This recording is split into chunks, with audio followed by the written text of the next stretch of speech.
Hello friends, welcome to our channel. Friends, ఈ వీడియోలో తెలంగాణ జిల్లా కోర్టు అండ్ హైకోర్టు ఉద్యోగాల్లో 4 to 5 క్వశ్చన్స్లో మనకి ఖచ్చితంగా 2 to 3 క్వశ్చన్స్ అడిగేటువంటి మోస్ట్ ఇంపార్టెంట్ ఇండియన్ పాలిటీ ఆర్టికల్స్కి సంబంధించినటువంటి క్వశ్చన్ అండ్ ఆన్సర్స్ యొక్క క్లాస్ అయితే చూద్దాము.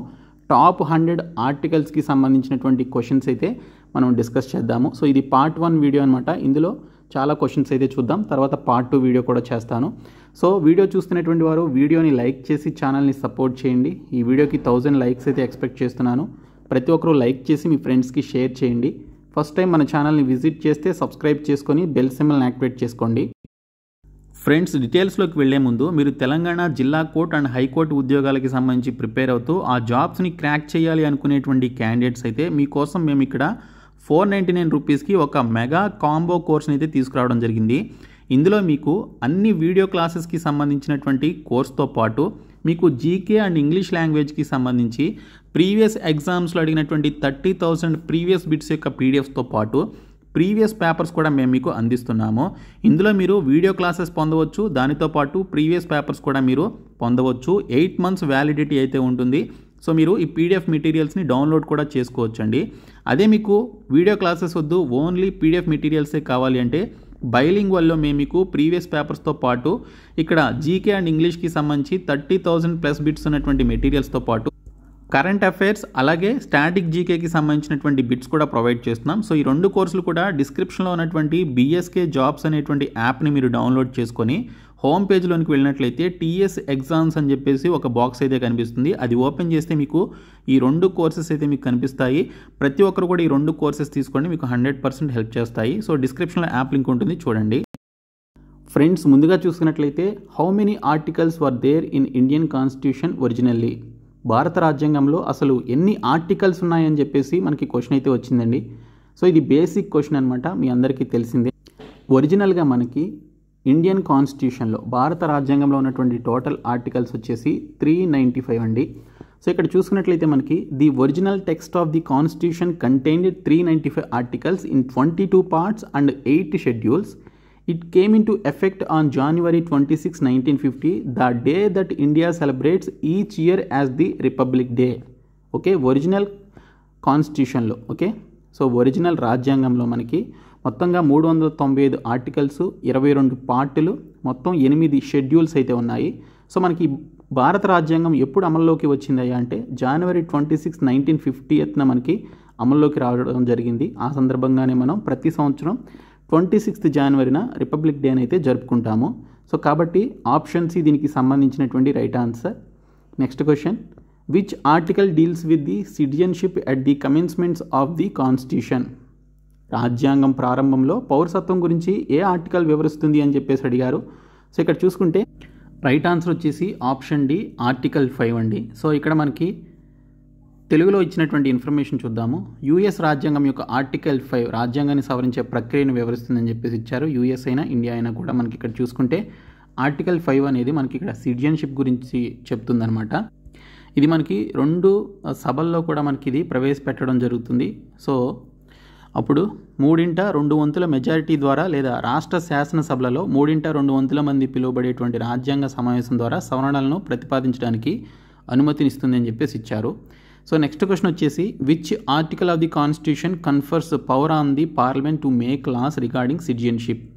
పౌరసత్వానికి సంబంధించి చట్టాలు చేయడానికి రాజ్యాంగంలోని ఏ ఆర్టికల్ పార్లమెంటుపై అధికారాన్ని ఇస్తుంది అని చెప్పేసి అడిగారు. సో అది మనకి ఆర్టికల్ 11 అండి. సో ఆప్షన్ సి అనమాట. సో ఇక్కడ చూసుకుంటే రాజ్యాంగంలోని ఆర్టికల్ 11 పౌరసత్వానికి సంబంధించి చట్టాలను చేసేలాగా అది అధికారాన్ని అందిస్తుందన్నమాట. సో ఇక్కడ మనకి ది ఇండియన్ సిటిజన్షిప్ యాక్ట్ 1955 ఈ నిబంధనను సో దీనికి సంబంధించి ఎక్సర్సైజ్ చేయడంలో అమలు చేయబడిందని చెప్పేసి కూడా ఇచ్చారు. సో ఇక్కడ చూసుకుంటే మనకి under the which article of the constitution the prohibition of discrimination on grounds of religion, race, caste, sex or place of birth is mentioned? రాజ్యాంగంలోని ఏ ఆర్టికల్ కింద మతం, జాతి, కులం, లింగం లేదా జన్మస్థలం ఆధారంగా వివక్షను నిషేధించడం గురించి ప్రస్తావించబడింది అని చెప్పేసి అడిగారు. సో ఆర్టికల్ వచ్చేసి ఆర్టికల్ 15 అండి. However it allows for certain exceptions such as reserving seats for scheduled castes, scheduled tribes and other other backward classes అని చెప్పేసి ఇచ్చారు. So article 15 of the Indian constitution prohibition discrimination on the grounds of religion, race, caste, sex or place of birth అని చెప్పేసి so దీనికి సంబంధించి ఇక్కడ explanation అయితే ఉంది. సో షెడ్యూల్ కులాలు, షెడ్యూల్ తెగలకు సీట్లు రిజర్వ్ చేయడం మరియు భారత రాజ్యాంగంలోని ఆర్టికల్ 15 మతం, జాతి, కులం, లింగం లేదా జన్మస్థలం ఆధారంగా వివక్షను నిషేధించడం వంటి కొన్ని మినహాయింపులను ఇది అనుమతించడం జరుగుతుంది. నెక్స్ట్ వన్ వచ్చేసి quality of opportunity in matters of public employment is given under which article? ప్రభుత్వ ఉద్యోగాల విషయాల్లో సమానత్వం ఏ ఆర్టికల్ కింద ఇవ్వబడింది అని చెప్పేసి ఇచ్చారు. సో ఆర్టికల్ 16 అండి.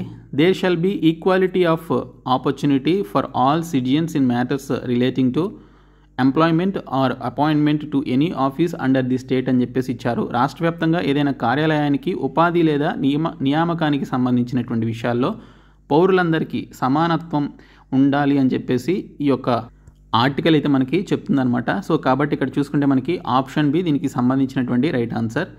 Next one, which article explains about the establishment of new states? కొత్త రాష్ట్రాల ఏర్పాటు గురించి ఏ ఆర్టికల్ వివరిస్తుంది అని చెప్పేసి ఇచ్చారు. ఆ ఆర్టికల్ వచ్చేసి ఆర్టికల్ 2 అండి. సో ఆప్షన్ దీనికి సంబంధించినటువంటి రైట్ ఆన్సర్. సో ఇక్కడ చూసుకున్నట్లయితే article 2 of the constitution of India vests in the Indian parliament the exclusive power to admit or establish new states into the Indian union.